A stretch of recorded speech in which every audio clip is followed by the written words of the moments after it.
Përshëndetje të nderuar zonja dhe zotrinj, ja ku po ritakohemi sërish së bashku me mua Tirona Lilin në kanalin Monitor TV për të sjellur lajmet më të fundit. Eduard Grisha, i bashkëshorti Arbana Osmanit, njëherët edhe regjizori Ferma VIP 3, ka reaguar për herë të parë në rrjetin e tij social duke shuar shumë haludime.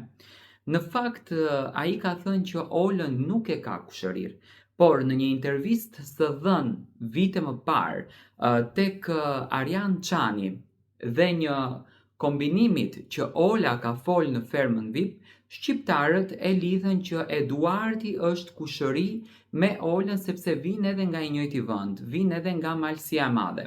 Por gjithsesi, Eduardi ka demantuar këtë lajm dhe ka thënë që nuk e ka Olën kushërir. Ky reagim erdhi pas ngjarjes së fundit ku Ola, si banore e fermës, e quajti gruan e Eduardit kuçk dhe të gjithë shqiptarët u bazuan tek fenomeni kushërir, një lajm që doli 3 javë më parë para se të vinte vllau i Olës brenda në fermë.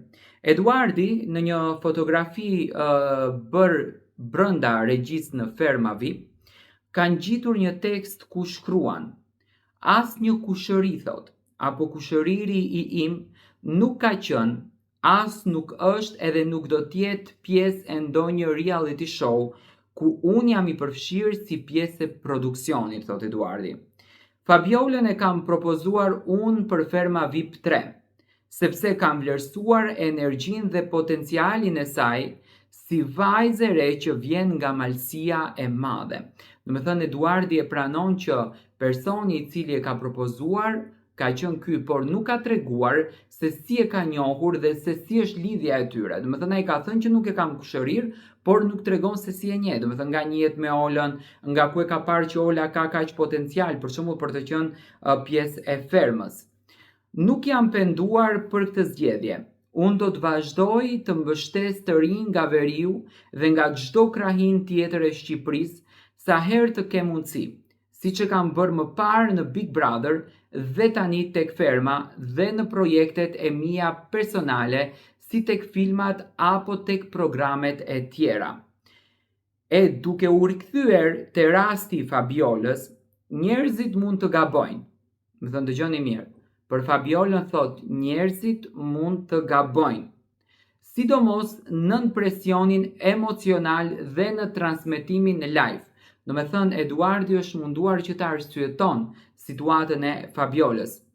Nga njerëzore moment apo nga një gabim nuk mund të gjykohet e gjithë jeta e një vajze 23 vjeçare, familja apo vendi nga ajo ku vjen, thot Eduardi. Për sa i përket reagimit të prezantueses në studio, tani dua pak të ndaloj tek Eduardi. Më thënë, Eduardi mundoi që ta qartëson situatën dhe të tregon që Fabiola është ndikuar emocionalisht në moment ka qenë e acaruar, jo se e ka patur me gjithmonë këtë gjën, që mund të ngrenë dyshime, që mund të ketë qenë lojë e produksionit. Për sa i përket reagimit të prezantueses në studio, Arbana, ajo është njerëzore me çdo njeri dhe në çdo situatë dhe mendoj që ai reagim ka ndryshuar qasjen e prezantimit dhe të gazetarisë në vendin tonë dhe kjo duhet ju shërbej si shkollë dhe brezave të rinj që duan të vazhdojnë këtë zanat. Faleminderit të gjithëve që na ndiqni dhe na mbështesni. Ne do të vazhdojmë të japim maksimumin ton, më të mirat dhe gabimet tona. Do me thënë, Eduardi tregon realisht, unë këtu lexoj një lloj presioni të madh që publiku ka bërë në këtë rast. Ai është munduar që të arsyeton Olën, ai thotë që Ola ka qenë në një presion emocional të ngarkuar, do me thënë, gjithë ngjarja ndodhi menjëherë pas daljes së Adionit. Fjala kuçk erdhi nga ana e Mimozës së thënë, ndoshta në këtë prime edhe mund të goditet më shumë ti Mimoza.